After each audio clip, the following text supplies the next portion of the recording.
To avoid interruptions to your subscriptions and purchases, verify your payments. So if you're facing this kind of issues within your Apple ID on iPhone or your Mac or any of the other devices, you have to just go ahead and then revise your payment method, because for some reason Apple is not being able to process your payment information, or maybe you have removed the payment method after subscribing to a certain service.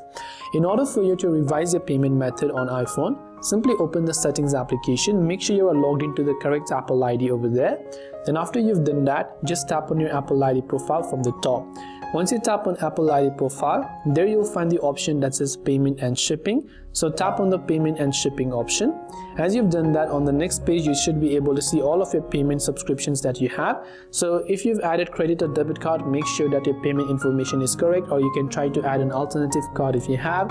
Enter the card number, expiration date and the year, the CVV, and tap the done button, or you can also choose to add a PayPal account. Now if you want to view your current subscriptions within your account, by the way, you can also try to update your billing address.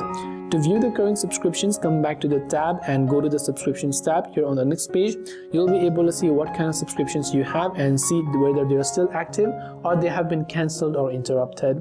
And this way you should be able to avoid any interruptions with the subscriptions by always making sure your payment method is working just fine. I hope that video helped you. If you have got any further questions, feel free to also leave them down in the comments below. As always, thank you for watching till the very end of this tutorial, and see you soon in the next video.